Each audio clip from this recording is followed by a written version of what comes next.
El camino de la salvación.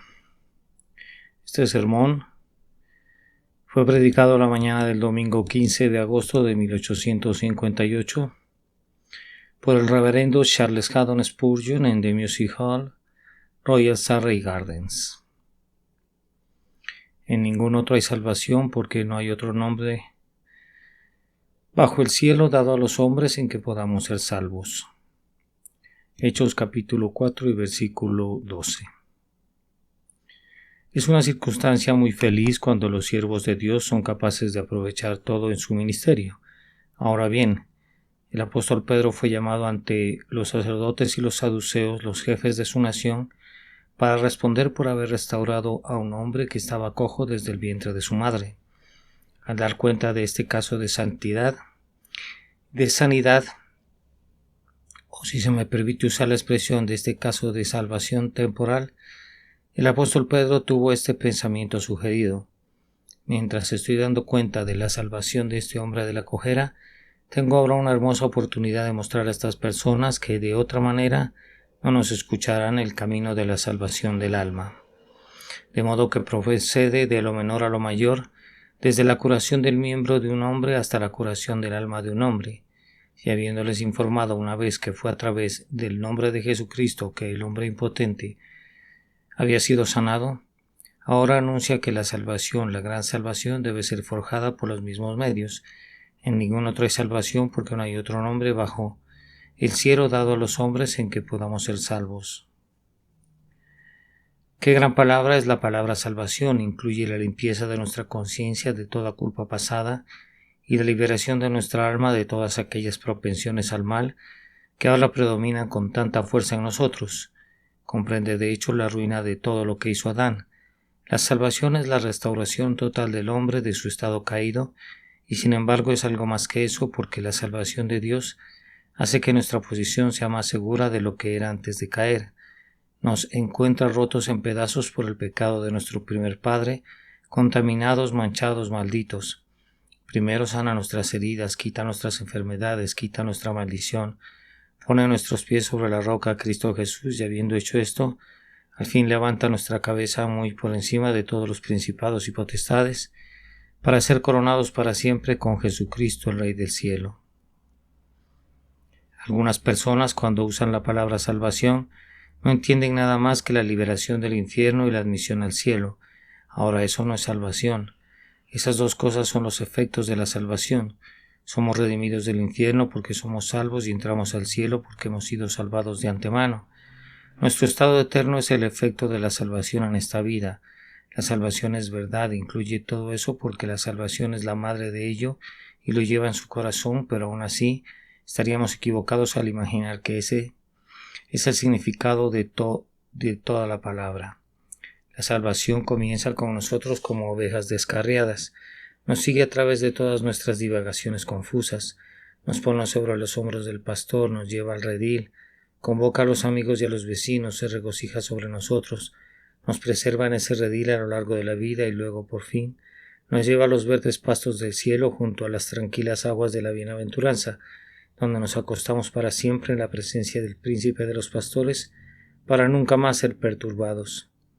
Ahora nuestro texto nos dice que solo hay un camino de salvación, en ningún otro hay salvación, porque no hay otro nombre bajo el cielo dado a los hombres en que podamos ser salvos. Primero tomar una verdad negativa de Dios enseñada aquí, a saber que no hay salvación fuera de Cristo, y luego en segundo lugar se infiere una verdad positiva de Dios, a saber que hay salvación en Jesucristo, por la cual debemos ser salvos. Primero, pues, un hecho negativo. Tampoco hay salvación en ningún otro. ¿Alguna vez notaste la intolerancia de la religión de Dios? En la antigüedad, los paganos que tenían diferentes dioses respetaban los dioses de sus vecinos. Por ejemplo, el rey de Egipto confesaría que los dioses de Nínive eran dioses verdaderos y reales, y el príncipe de Babilonia reconocería que los dioses de los filisteos eran dioses verdaderos y reales. Pero Jehová, el Dios de Israel, puso esto como uno de sus primeros mandamientos: no tendrás otros dioses fuera de mí. Y él no les permitiría rendir al más mínimo respeto posible a los dioses de ninguna otra nación. Los despedazaréis, derribaréis sus pueblos y los talaréis sus bosques. Todas las demás naciones eran tolerantes unas con otras, pero el judío no podía saberlo. Una parte de su religión era: escucha, oh Israel, el Señor tu Dios es un solo Dios.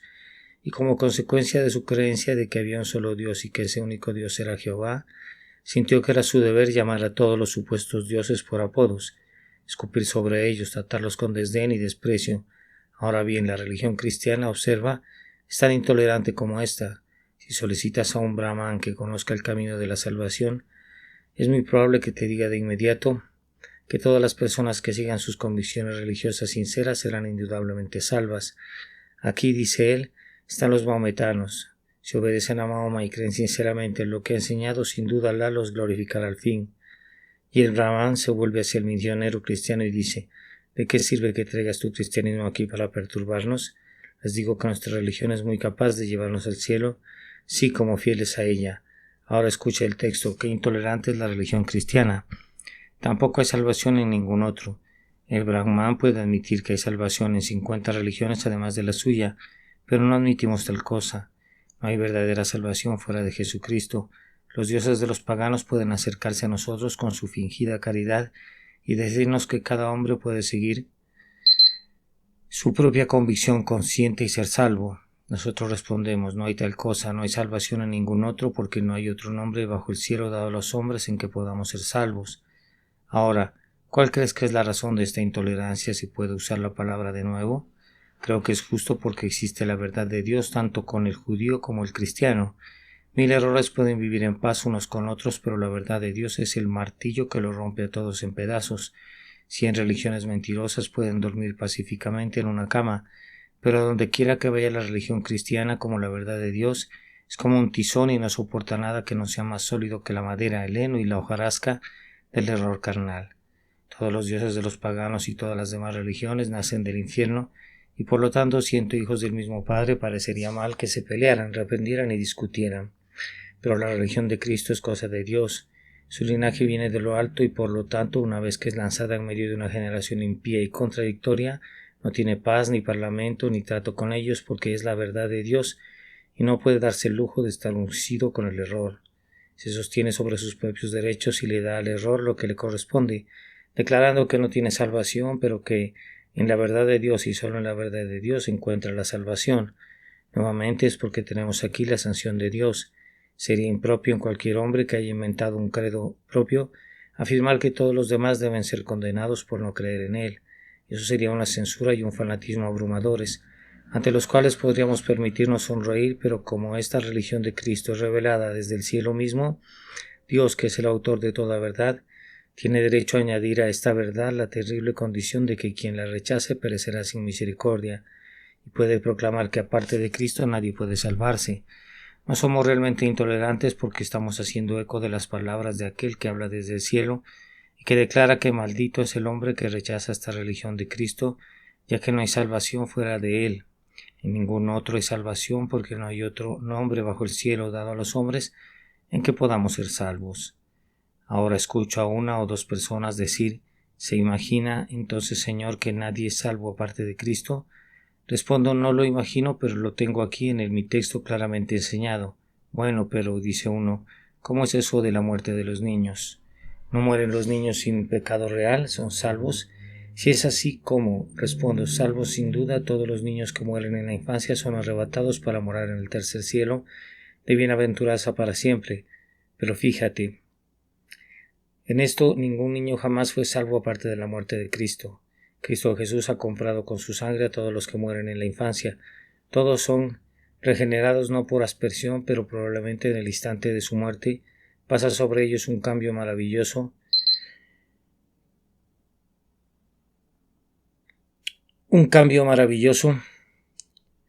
por el soplo del Espíritu Santo.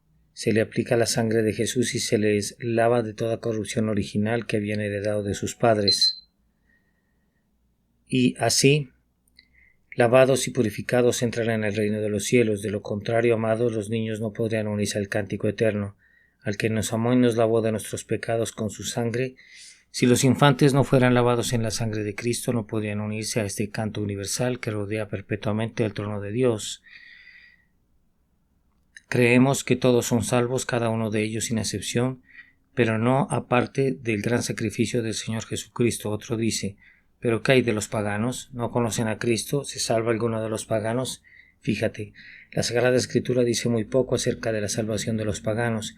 Hay muchos textos en las Sagradas Escrituras que nos llevarían a inferir que todos los paganos perecerán, pero hay algunos textos que por otro lado nos hacen creer que hay algunos de la raza pagana que, guiados por el espíritu secreto de Dios, lo buscan en la oscuridad. Por su espíritu se esfuerzan por descubrir algo que no pueden descubrir en la naturaleza. Y puede ser que el Dios de infinita misericordia, que ama a sus criaturas, se complazca en hacerles estas revelaciones en su propio corazón, oscuras y misteriosas revelaciones acerca de las cosas del cielo, para que también ellos sean hechos partícipes de la sangre de Jesucristo, sin tener una visión tan plena como la que hemos recibido, sin contemplar la cruz visiblemente elevada y Cristo puesto en medio de ellos crucificado. Se ha observado en muchas tierras paganas que antes de que los misioneros hayan ido allí, ha habido un fuerte deseo por la religión de Cristo en las Islas Sandwich. Antes de que nuestros misioneros fueran allá, había una extraña conmoción en las mentes de esos pobres bárbaros. No sabían lo que era, pero todos de repente estaban descontentos con sus idolatrías y tenían un deseo anhelante de algo más alto, mejor y más puro que todo lo que habían descubierto hasta entonces. Y tan pronto como se predicó a Jesucristo, renunciaron voluntariamente a todas sus idolatrías y se aferraron a Él para que fuera por su fortaleza y su salvación. Ahora creemos que esta fue la obra del Espíritu de Dios, inclinando secretamente a estas pobres criaturas a buscarlo, y no podemos decir sino que en algunos lugares apartados donde habíamos pensado que el Evangelio nunca ha sido predicado, puede haber algún tratado solitario, algún capítulo de la Biblia, algún versículo solitario de la Sagrada Escritura, recordado que puede ser suficiente para abrir los ojos ciegos y para guiar a los pobres corazones ignorantes al pie de la cruz de Cristo. Pero esto es cierto, ningún pagano, por muy moral que sea, ya sea en los días de su antigua filosofía o en el tiempo actual de su barbarie, nunca entró ni podría entrar en el reino de los cielos aparte del nombre de Jesucristo. En ningún otro hay salvación. Un hombre puede buscarlo y esforzarse por lograrlo a su manera, pero allí no es posible que lo encuentre, porque no hay otro nombre bajo el cielo dado a los hombres en que podamos ser salvos. Pero después de todo, mis queridos amigos, es mucho mejor cuando estamos tratando estos temas, no hablar de asuntos especulativos, sino regresar personalmente a nosotros mismos. Y déjame ahora hacerte esta pregunta: ¿has probado alguna vez por experiencia la verdad de este gran hecho negativo, que no hay salvación en ningún otro? Puedo decir lo que sé y testificar lo que he visto cuando solemnemente declaro en presencia de esta congregación que así es. Una vez pensé que había salvación en las buenas obras, trabajé duro y me esforcé diligentemente para preservar un carácter íntegro y recto, pero cuando el Espíritu de Dios vino a mi corazón, el pecado revivió y yo morí. Lo que pensé que había sido bueno resultó ser malo. Donde pensé que había sido santo me encontré siendo impío. Descubrí que mis mejores acciones eran pecaminosas, que mis lágrimas necesitaban ser derramadas y que mis mismas oraciones necesitaban el perdón de Dios. Descubrí que estaba buscando la salvación por las obras de la ley, que estaba haciendo todas mis buenas obras por un motivo egoísta, es decir, para salvarme a mí mismo, y por lo tanto no podían ser aceptables para Dios. Descubrí que no podía ser salvado por buenas obras por dos muy buenas razones. Primero, no tenía ninguna, y segundo, si las tenía, no podía salvarme.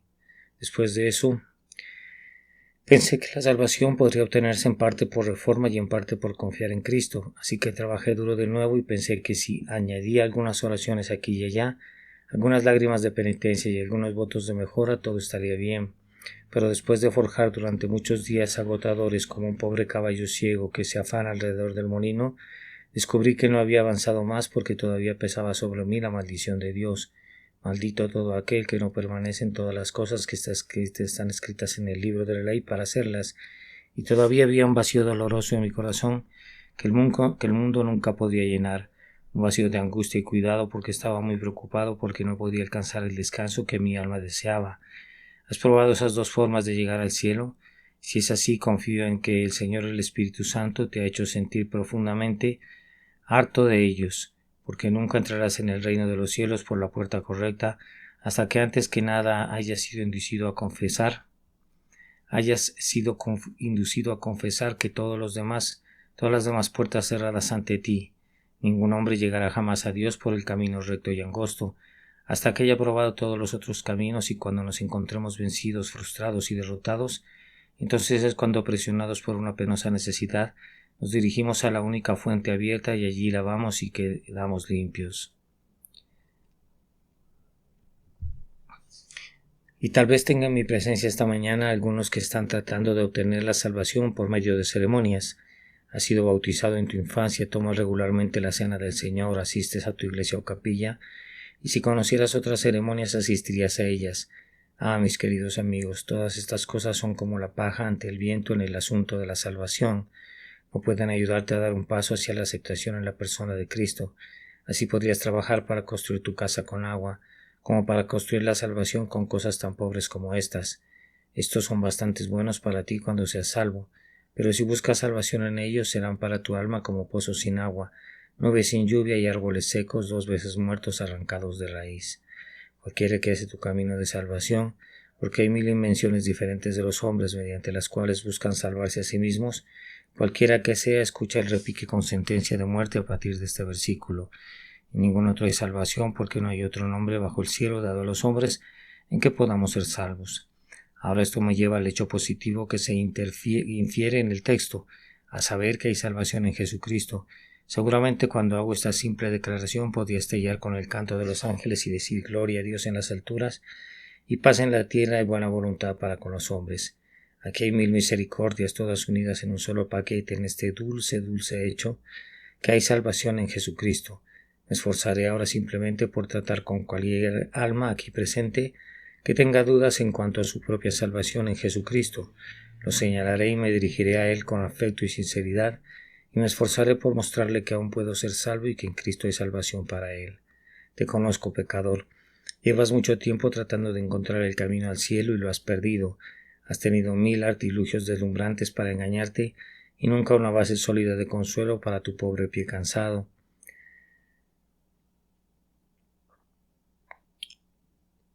Y ahora, rodeado por vuestros pecados, no podéis mirar hacia arriba. La culpa como una pesada carga está sobre tu espalda y tu dedo está sobre tu labio porque no te atreves a pedir perdón. Tienes miedo de hablar, no sea que de tu propia boca seas condenado. Satanás susurra en tu oído, todo ha terminado contigo, no hay piedad para los que estáis condenados y condenados debéis permanecer. Cristo es capaz de salvar a muchos, pero no de salvaros a vosotros. Pobre alma, ¿qué os diré sino esto? Venid conmigo a la cruz de Cristo y allí veréis algo que quitará vuestra incredulidad. ¿Ves a ese hombre clavado en ese árbol? ¿Conoces su carácter? Él es sin mancha ni defecto ni cosa semejante. Él no era ladrón para que él tuviera la muerte de un delincuente. Él no era un homicida ni un asesino para que él fuera crucificado entre 2 malhechores. No era puro sin pecado y su vida fue santa, sin mancha. De su boca procedía solo bendición. Sus manos estaban llenas de buenas obras y sus pies eran veloces para actos de misericordia. Su corazón estaba blanco de santidad. No había nada en él que el hombre pudiera culpar. Incluso sus enemigos, cuando trataron de acusarlo, encontraron falsos testigos, pero incluso ellos no se pusieron de acuerdo. ¿Lo ves muriendo? Pecado debe haber mérito en la muerte de un hombre como ese. Él mismo sin pecado, cuando eres afligido, debe ser por los pecados de otros hombres. Dios no lo afligiría ni lo entristecería cuando no lo merecía. Dios no es un tirano para aplastar a los inocentes. Él no es un impío para castigar a los justos. Él sufrió entonces por los pecados de los demás.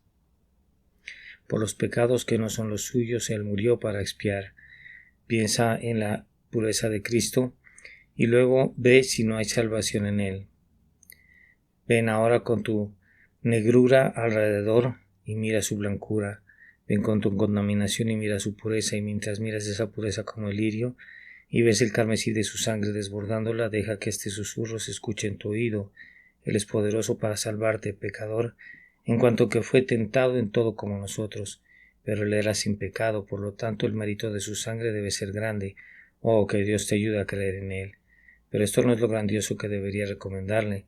Recuerda, aquel que murió en la cruz no era menos que el Hijo eterno de Dios. ¿Lo ves allí? Ve, envuelve tu mirada una vez más a él. Ve sus manos y pies chorreando ríos de sangre. Ese hombre es Dios Todopoderoso. Esas manos que están clavadas al madero son manos que podrían hacer temblar al mundo. Estos pies que están traspasados tienen en ellos, si él quisiera ponerlo delante, una potencia de fuerza que podría hacer que las montañas se derritieran bajo sus pisadas. Esa cabeza ahora inclinada por la angustia y la debilidad Tiene en sí la sabiduría de la deidad y con el asentimiento de su cabeza podría hacer temblar el universo. El que pende de la cruz es aquel sin que nada de lo que ha sido hecho fue hecho. En él subsisten todas las cosas, Hacedor, Creador, Preservador, Dios de providencia y Dios de gracia. Aquel que murió por vosotros es Dios sobre todas las cosas, bendito por los siglos. Y ahora, pecador, ¿hay algún poder para salvar en un Salvador como este? Si fuera un simple hombre, el Cristo de un sociniano o el Cristo de un arriano, no les pediría que confiaran en él, pero como él no es otro que Dios mismo encarnado en carne humana, te suplico que te arrojes sobre él. Él puede, él quiere, no dudes más. Él es poderoso para salvar perpetuamente a los que por él se acercan a Dios. Recordaréis otra vez como un mayor consuelo de vuestra fe para que creáis en él, es que Dios Padre ha aceptado el sacrificio de Cristo. ¿Es la ira del Padre lo que tenéis más motivos para temer? El Padre está enojado con vosotros porque habéis pecado y ha jurado con juramento que os castigará por vuestras ofensas. Ahora Jesucristo fue castigado en su lugar de cada pecador. En lugar de cada pecador que se ha arrepentido se arrepentirá. Jesucristo fue sustituto y chivo expiatorio. Dios Padre ha aceptado a Cristo en lugar de los pecadores. ¿Oh, no debería esto llevarte a aceptarlo? Si el juez ha aceptado el sacrificio, seguro que tú también puedes aceptarlo. Y si él está satisfecho, seguramente tú también puedes estar contento. Si el acreedor ha escrito una descarga total y gratuita a usted, el pobre deudor, puede regocijarse y creer que esa descarga es satisfactoria para usted, porque es satisfactoria para Dios. Pero me preguntas cómo sé que Dios ha aceptado la expiación de Cristo. Os recuerdo que Cristo resucitó de entre los muertos. Cristo fue puesto en la prisión de la tumba después de morir, y allí esperó hasta que Dios hubiera aceptado la expiación. Si Jesús nunca hubiera pagado la deuda, nunca hubiera estado en libertad. Cristo habría estado en la tumba de este mismo día, si Dios no hubiera aceptado su expiación por nuestra justicia. Pero el Señor miró desde el cielo y examinó la obra de Cristo y dijo dentro de sí mismo: es muy buena, es suficiente. Y dirigiéndose a un ángel dijo: Ángel, mi hijo está preso en prisión, como rehén para mis elegidos. Ha pagado el precio, sé que él mismo no derribará la prisión. Anda, ángel, anda, y quita la piedra de la puerta del sepulcro, y déjalo libre. Voló el ángel hacia abajo y rodó la enorme piedra, y resucitando de las sombras de la muerte vivió el Salvador. Él murió y resucitó para nuestra justificación. Ahora, pobre alma, ves que Dios ha aceptado a Cristo, entonces seguramente puedes aceptarlo y creer en él. Otro argumento que quizás se acerque más a tu propia alma es este: muchos se han salvado que eran tan viles como tú y por lo tanto hay salvación. No, dices, ninguno es tan vil como yo. Es una misericordia que lo creas así, pero sin embargo es bien cierto que se han salvado otros que han sido tan inmundos como tú. ¿Has sido un perseguidor? Sí, dices. Sí, pero no has sido más sanguinario que Saúl, y sin embargo ese gran pecador se convirtió en un gran santo. ¿Has sido un jurador? ¿Has maldecido al Todopoderoso en su rostro? Sí, y así éramos algunos de nosotros que ahora elevamos nuestras voces en oración y nos acercamos a su trono con aceptación. ¿Has sido un borracho? Sí, y así han sido muchos del pueblo de Dios durante muchos días y muchos años, pero han elegido su inmundicia y se han vuelto al Señor con íntegro propósito de corazón. Por grande que sea tu pecado, te digo, hombre, ha habido algunos salvados tan profundamente en el pecado como tú, y si ninguno de los que son tan pecadores como vosotros se ha salvado, con mayor razón Dios debe salvarte, para que pueda ir más allá de todo lo que ha hecho. Él siempre se deleita en hacer maravillas.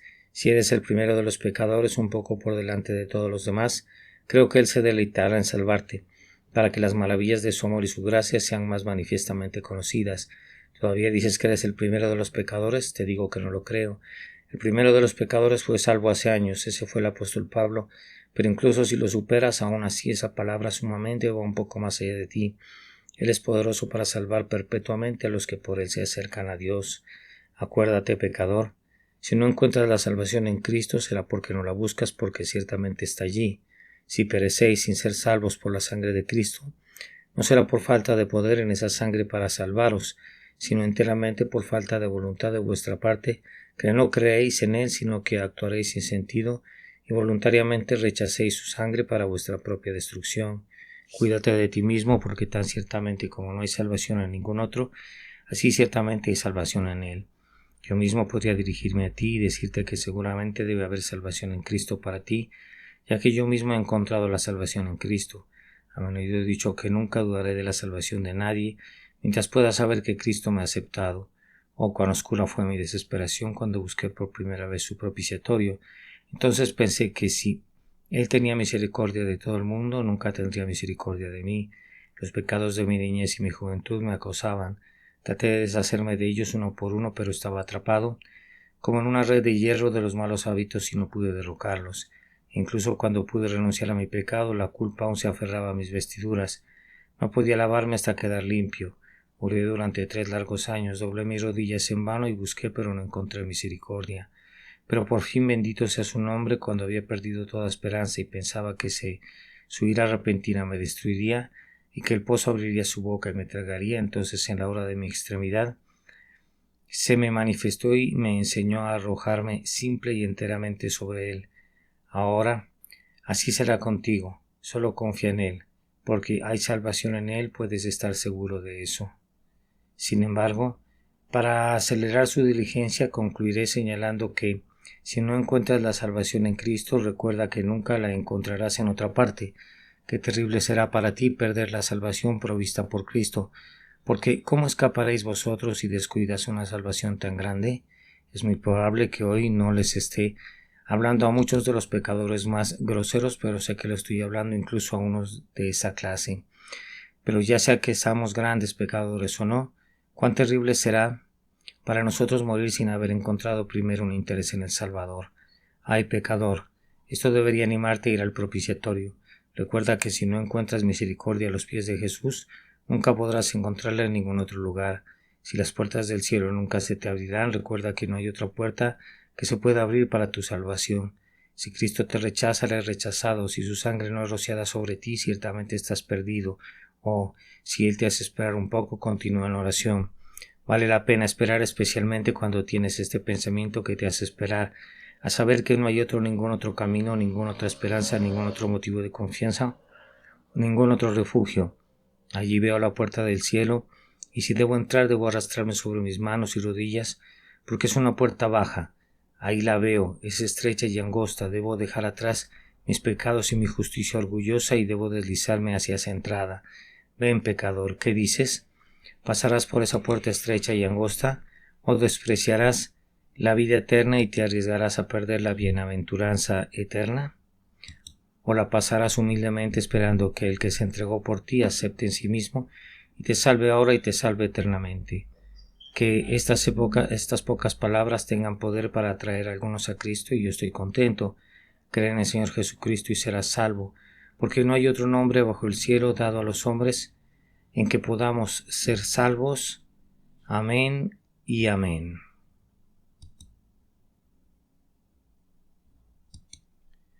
El camino de la salvación. Este sermón fue más exactamente predicado la mañana del domingo 15 de agosto de 1858 por el reverendo Carlos Haddon Spurgeon en The Music Hall, Royal Surrey Gardens. En ningún otro hay salvación, porque no hay otro nombre bajo el cielo dado a los hombres en que podamos ser salvos. Hechos capítulo 4 y versículo 12.